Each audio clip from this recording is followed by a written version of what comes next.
Can we please hear it for Mary Grace?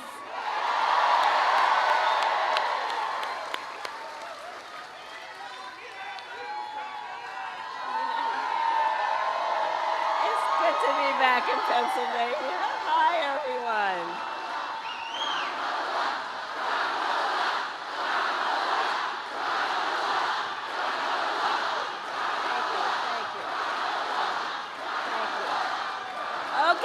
Okay, we got some business to handle. Okay.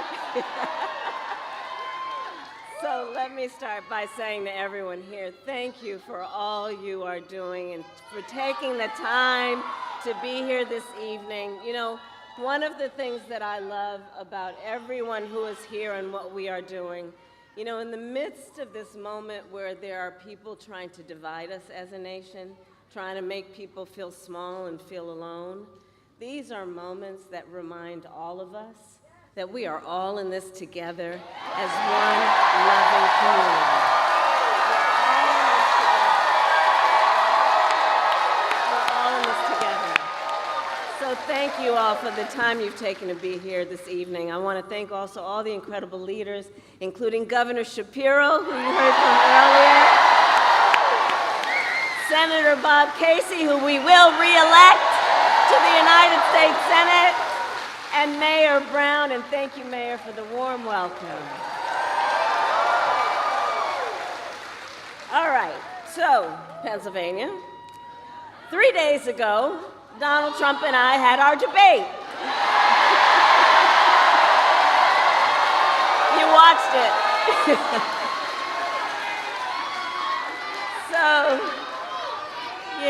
So here's the thing. So I take it many people here watched it. So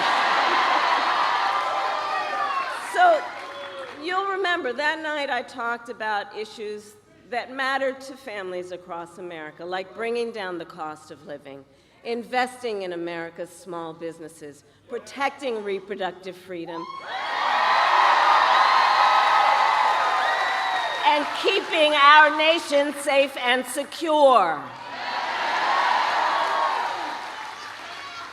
But that is not what we heard from Donald Trump. Instead, it was the same old show, the same tired playbook we've heard for years, with no plan on how he would address the needs of the American people. Well, folks, it's time to turn the page. Turn the page.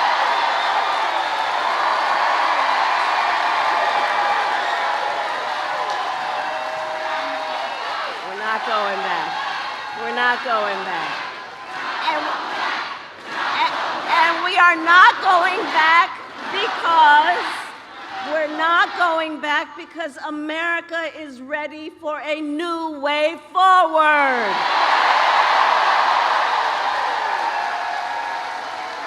We are ready for a new generation of leadership that is optimistic about what we can do together, which is why, and Mary Grace, thank you, which is why Democrats, Republicans, and Independents are supporting our campaign.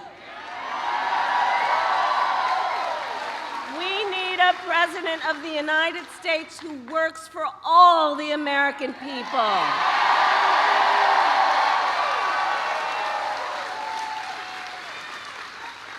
And that just stops with all the trying to divide us. Like, people are exhausted with that stuff. Exhausted. And you know, my entire career, I have fought for the people. As a young courtroom prosecutor in Oakland, I stood up for women and children against predators who abuse them. As Attorney General of California, I took on the big banks and delivered $20 billion for middle-class families who faced foreclosure.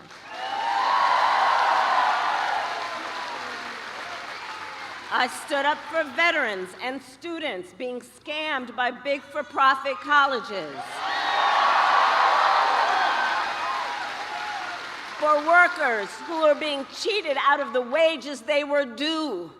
For seniors facing elder abuse. And as Attorney General of a border state, I took on transnational criminal organizations like the Sinaloa cartel that traffic in drugs and threaten the safety of our communities.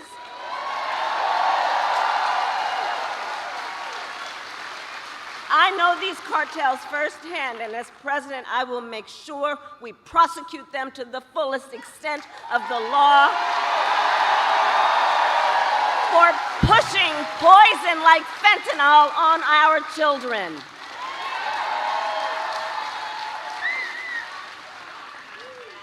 And as president, I will fight on behalf of all communities and all Americans. And together, we will build a brighter future for our nation.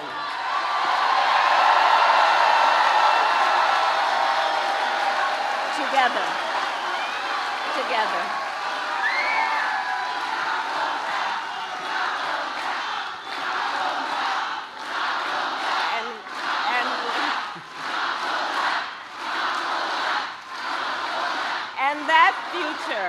And that future we build will include what I call an opportunity economy, so that every American has an opportunity to own a home, to build wealth, and to start a business. You know, I love our small businesses.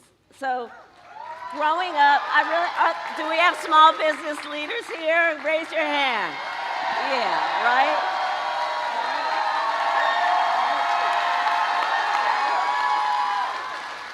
So growing up, my sister and me have a mother, excuse me, she passed. But our mother worked long hours. She worked hard, she worked long hours. And my sister Maya and I would go over to Miss Shelton's house. Miss Shelton lived a couple of doors down. And she helped my mother take care of us. And we, in fact, used to call her our second mother. Well, Miss Shelton was a small business owner. And I will tell you, since I was a child, I know the character and the person who is a small business owner. You're not only business leaders, you're civic leaders. You hold the community together. You're part of the fabric of the community, and small business owners are the backbone of America's economy. The backbone of America's economy. Which is why part of my plan that you heard about the other night will give a $50,000 tax deduction to start up small businesses, knowing that not everybody, like my opponent, got handed $40 million on a silver tray and then filed for bankruptcy 6 times. And people sometimes just need the opportunity, because we as Americans do not lack for ambition, for aspiration, for dreams, for the preparedness to do hard work. But not everyone has the opportunity, because not everyone has the access. When I talk about building an opportunity economy, it is grounded in that foundational belief that when given an opportunity, people excel every day. Every day.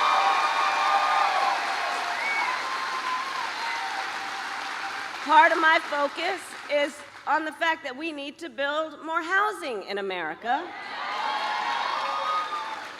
And so we are going to cut red tape and work with the private sector to build 3 million new homes by the end of my first term.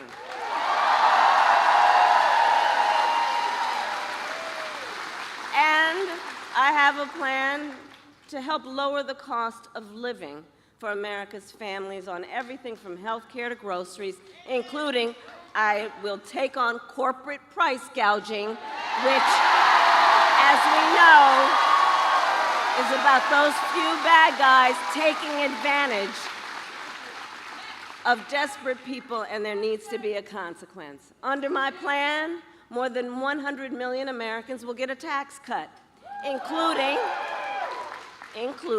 expanding the child tax credit to $6,000 during the first year of a child's life, understanding that new parents need support in that most critical phase of their child's development to help them buy a car seat, a crib, baby clothes.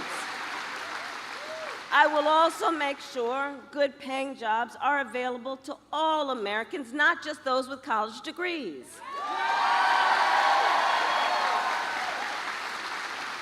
For far too long, our nation has encouraged only one path to success, a four-year college degree.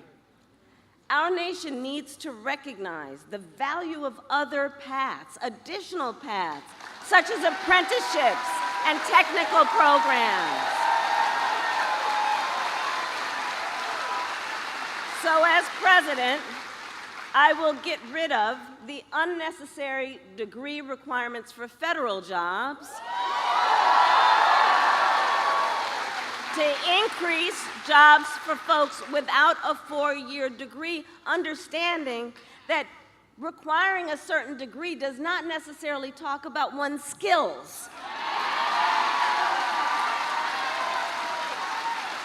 And I will challenge the private sector to do the same.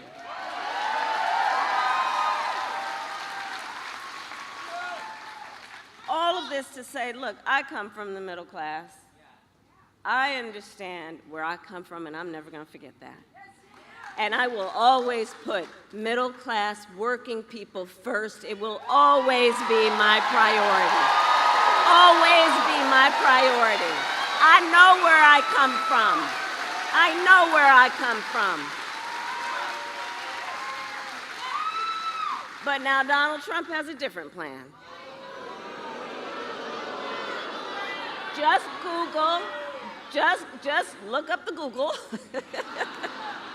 Just Google Project 2025. It is a detailed, dangerous blueprint for what he will do if he were elected president again. Donald Trump will give billionaires and corporations massive tax cuts, like he did before. He intends to cut Social Security and Medicare. And he wants to impose what I call the Trump sales tax on everyday basic necessities, which, as economists have reviewed, would cost the average family nearly $4,000 more a year.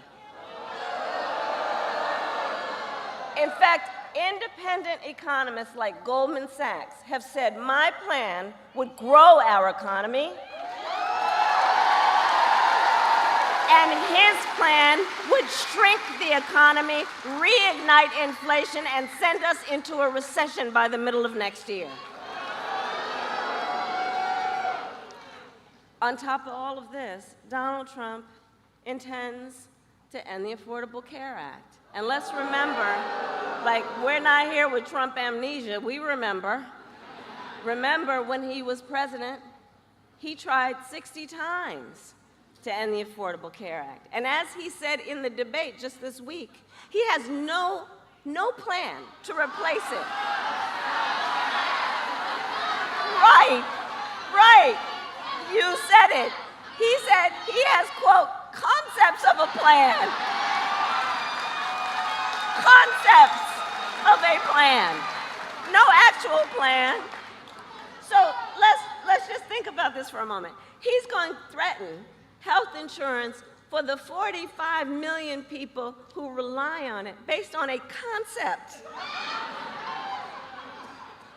And take us back when insurance companies but because we remember where that was.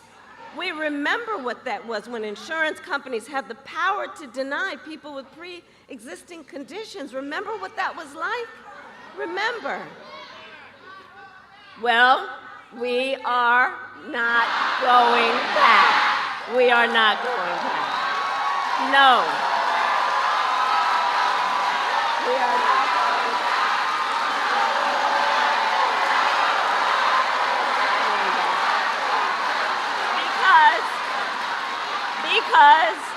Because ours is a fight for the future.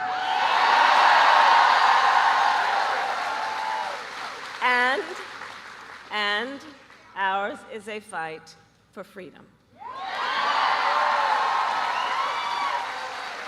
like the fundamental freedom of a woman to make decisions about her own body and not have her government telling her what to do. And we remember how we got here. Donald Trump handpicked 3 members of the United States Supreme Court with the intent that they would overturn Roe v. Wade. And they did exactly as he intended.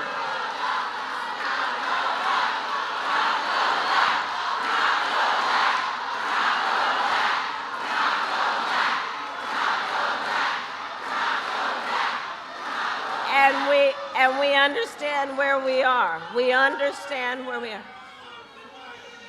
Hey, listen. Now is the time to get a hostage deal and ceasefire. We have been working around the clock to get that done. And I respect your voice, but right now I am speaking.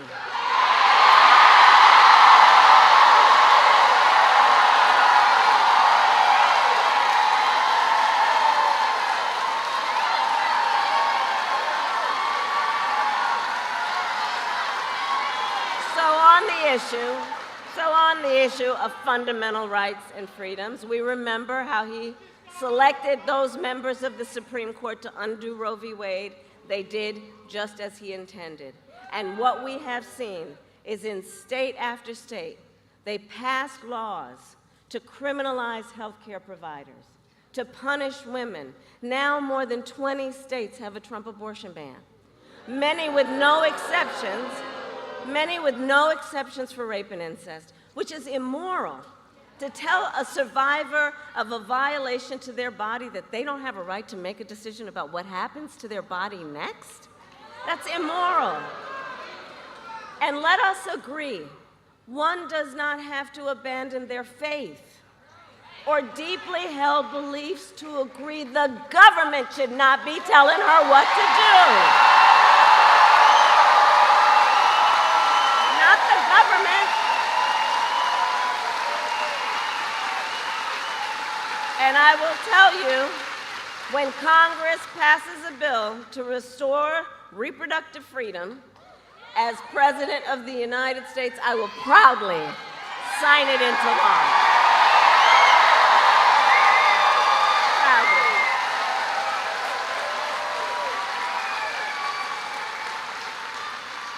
And I'm traveling our country, and I'll tell you, across our nation, we are witnessing a full-on assault on other hard-fought, hard-won fundamental freedoms and rights, like the freedom to vote, the freedom to be safe from gun violence, the freedom to join a union,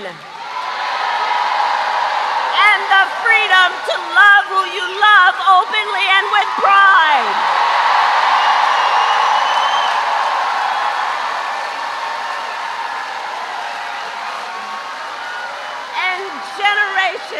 Let's remember who we are as Americans. Generations before us led the fight for freedom.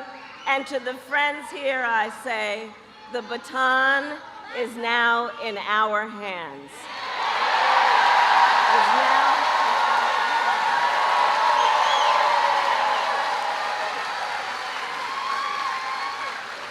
And so much is on the line in this election. We all know and remember, this is not 2016 or 2020.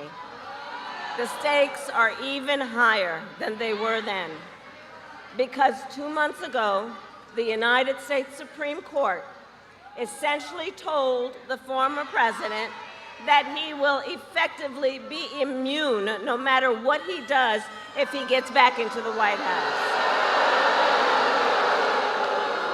Just imagine Donald Trump with no guardrails. Imagine what that might mean. Right. He who has vowed if reelected he would be a dictator on day one. He who called for the, quote, termination of the Constitution of the United States. And let us be clear, someone who suggests we should terminate the Constitution of the United States of America should never again stand behind the seal of the President of the United States. Never again.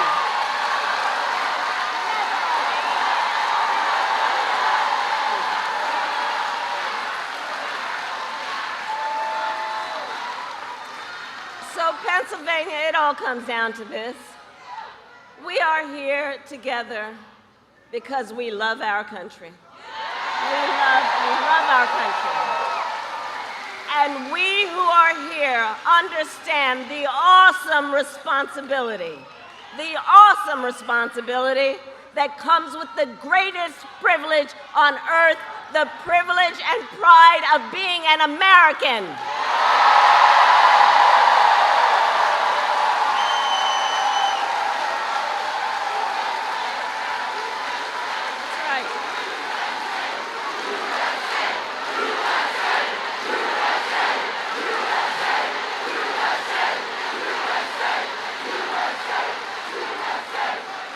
And I do believe it is the highest form of patriotism to fight for the ideals of our country and to fight to realize the promise of America.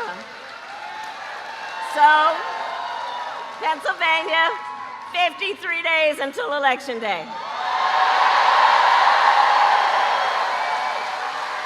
And we know ours will be a tight race until the very end. We are the underdog. We are the underdog. Let's remember that and know that. When we know how they play. We know how they play. We are the underdog, and we have some very hard work ahead of us. But here's the thing. We like hard work. Hard work is good work. And with your help, we will win. We will win. So Pennsylvania, today I ask you, are you ready to make your voices heard? Do we believe in freedom? Do we believe in opportunity? Do we believe in the promise of America? And are we ready to fight for it? And when we fight, God bless you, and God bless the United States of America.